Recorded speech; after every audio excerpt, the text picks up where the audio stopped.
Does system actually matter in role-playing games, or can you just homebrew D&D to be whatever you want? Well, I'm Bob. This is where we learn how to have more fun playing RPGs together, and before we drill into the logistics of that question and we answer it once and for all with my patent-pending, fun-guaranteed, 4-step decision-making process on does system matter in RPGs, I think it's important that we first address how dumb this question is. Okay, major interruption from Editor Bob here. That was too harsh. It's not dumb, but this question is like malformed because it has two blurry answers. Spoiler alert. Yes, absolutely, of course system matters, but no, it's not really that important. And we'll break that down in 3 ways. The last part of the video is my fun guaranteed 4-step process, just a few extremely clear questions that tell you when to homebrew your current game, whatever it is, versus when to look for a new system. But the middle part of the video is the opposite of that, a case study where we just poke at one system and figure out what kinds of questions to ask. And this first real chunk of the video is kinda just a silly rant, but it also felt very profound at the time, so you'll see. That we first address how dumb this question is, and I can really only do that in song. No, that's not happening, just kidding. I'm holding this because I want you to think about an analogous dumb question. Does instrument actually matter in music? Because if you've been on YouTube, especially as a dude, I know you've been recommended some really sick videos of other dudes like this who are insanely talented guitar players. They're strumming all up and down the frets, they're doing fingerstyle picking and plucking harmonics that practically sound like a human voice. They're drumming all over the dang thing with their palm and thumbs and whacking their fingers to build this incredible percussion, truly creating a band out of that single instrument. So as a master of the guitar, or even an amateur, uninhibited by the conventions of classical training, you can use a guitar to create an incredibly diverse range of musical experiences. But obviously, instrument still matters. Just because you can use a guitar to do all of that, it's still really cool that we have thousands of other instruments with which to create a diverse range of musical experiences. Consider this from a different angle. Oftentimes in an online debate about does system matter, you'll see someone go, there are too many kinds of fantasy RPGs. That's a lot like saying there are too many kinds of guitars. There's bass guitars, there's 12-string guitars. Mandolins? That's just tiny guitars. Banjos? Is that a joke, a guitar with a drum on it? And ukulele?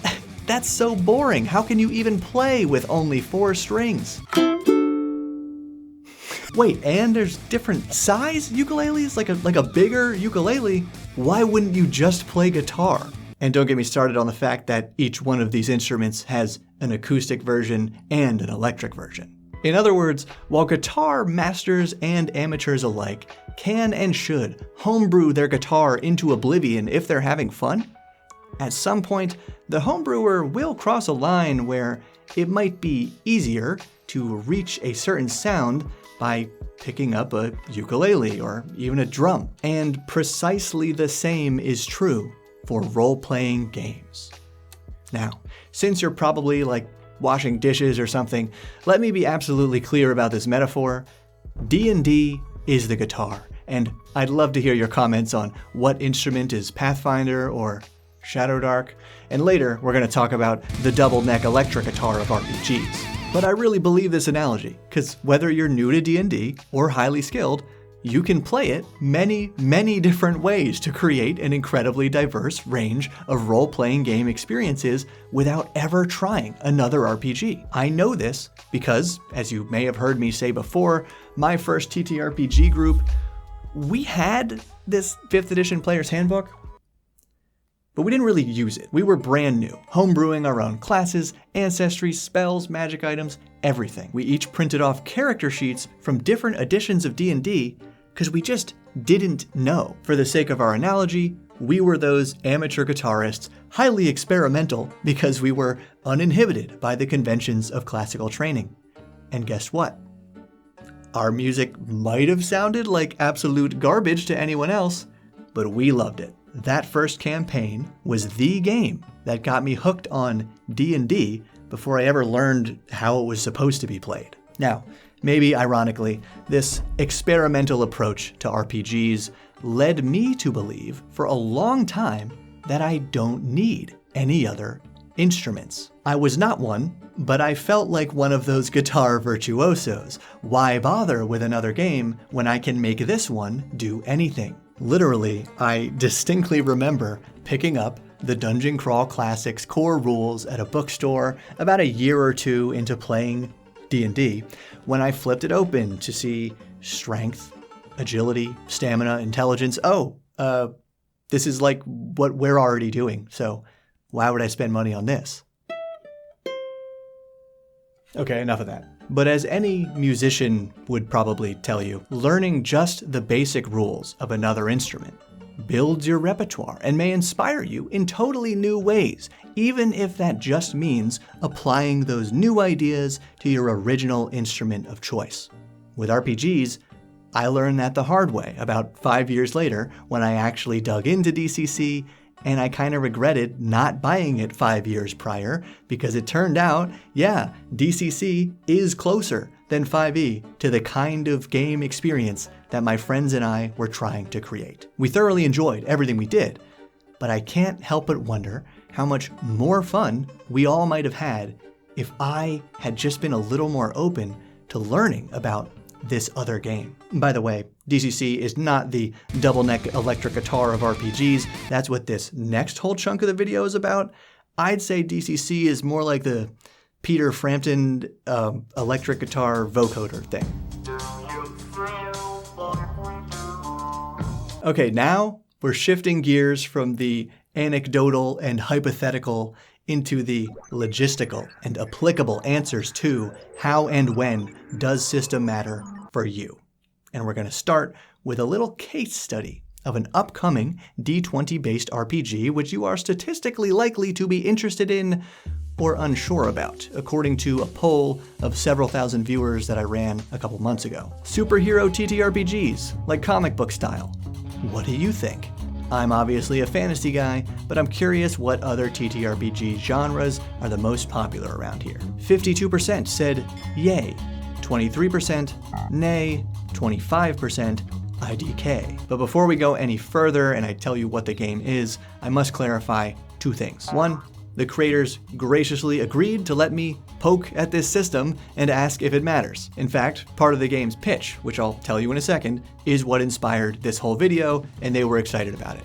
But two, I hope you can resist the Pavlovian response to immediately skip this huge chunk of the video when I say that this game also happens to be sponsoring this video, and there's a link below about it and stuff. So, this D20 superhero RPG, Indominant, promises to be very easily learnable for folks with D&D 5e experience as well as Pathfinder 2e experience. Which made me wonder, why play this system when you could just reskin or homebrew D&D? Well, to get our individual answers, we must check out the differences between the systems. First, if it's easily learnable from 5e, yeah, it must have familiar mechanical bones, and that makes sense because the latest edition of D&D is basically a superhero game. And that's really point zero. If you don't like the superhero genre, probably don't bother with this system, but do hear these lessons. Next, Indominant gives you a freaking universe of options for creating a customized superhero character, way more than we're used to from D&D anyway. Before we even define the terms, just take in these numbers. Choose one of 5 archetypes, 5 species types, 5 power origins, and 10 power sets, each with 48 unique powers. But that's not all. Each archetype power set combination has 30 talents to choose from. That means a whopping 480 powers and 1,500 talents. That is a ludicrous scale of character options. Still, options aren't everything, and 5e has thousands of awesome indie books full of character options already. So what is this stuff? How do these reskinned and or new character features actually make my character more super heroic than D&D. Archetypes. Individual, specialized roles on the battlefield. Being new to this game, I'd guess that's a lot like a character class, and species, well, are like species in D&D or what used to be called races. Pretty familiar here. But characters also have both power origins and callings, further develop who you are and how you gained your powers. You know, the radioactive spider bite, that's fun. And it definitely seems more super heroic and less medieval fantasy than what a typical D&D background gives you. And then, power set, fire and ice, super strength and psionics, gadgetry and weapons, and much more. So maybe a subclass? It sounds more like a theme, almost like a school of magic, and it applies to any character. So this is where we really start to reshape the bones of 5e, and it creates a ripple effect through this system's mechanical skeleton. Because now, talents, unique to each archetype and power set combination, improve and modify your power set to suit your playstyle, aka a matrix of options unlike anything in D&D. And that's just character creation. The core role, action resolution, is like a combo of what we see in D&D and Pathfinder. Still using a D20, they call it the hybrid action economy. With 4 action points and multiple action types at hand, you have complete creativity of how you use your turn. In combat, that is what makes this the double neck guitar, and now let's make it electric. Indominant characters all have access to a resource called Drive. Similar to what we might see in the innovative classes published by MCDM, stay in the fight with your hero's drive. Every archetype interacts with Drive in their own way to fuel their superpowers. And finally, push your limits to save the day with momentous actions. Stop the train, jump in front of the bullet, or disarm the bomb just in time. Familiar, but different, and apparently true to its pitch. Crunchy combat that is tactically rewarding without bloat. The mechanics foster teamwork and combos between players. I would like to see more about that, but I think we've made our point for the purposes of this wider discussion. And hey, there's a free D20 in it for you if you back Indominant on Backer Kit in these first 48 hours, link below. Now, because there are thousands of RPGs out there, and many of them are so similar, here is my fun guaranteed step-by-step decision-making process for Does System Matter regarding role-playing games. Step 1, pose this easier question to yourself and your fellow players. Are you playing the game exactly as written? If the answer is yes, and you're having fun, keep playing it, you're golden.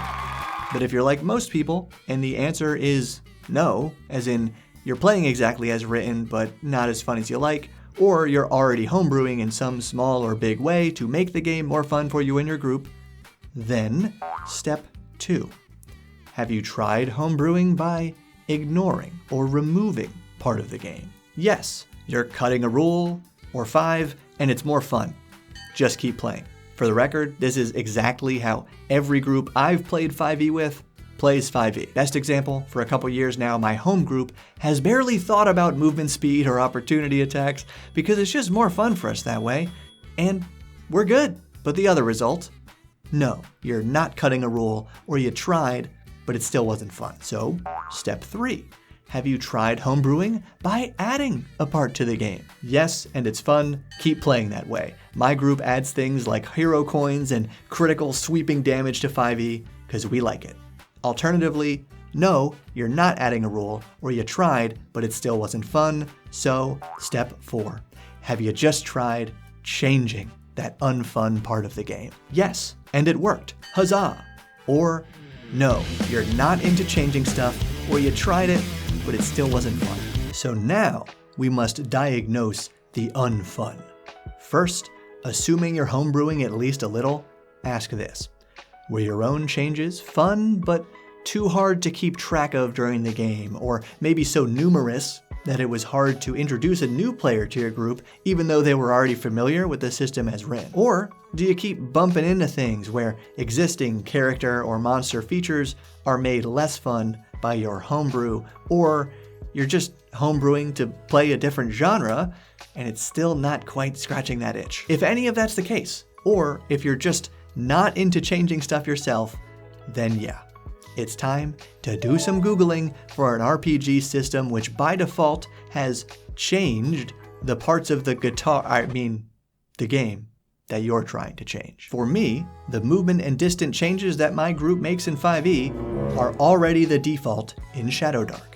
The extra fantasy heroism is in DC-20 and Pathfinder, and the classic pulp fiction genre wild magic is in DCC. So yes, of course, system does matter in RPGs, but your decisions on systems, homebrewing this or that, or trying a new game, must always be rooted in your group's fun, because that is what matters most of all. If you agree, please give this video a like, check out this cool video on your screen, and to directly support this channel and this approach to games, consider joining my Patreon like these amazing people who also get some bonus content. Thank you, and keep building.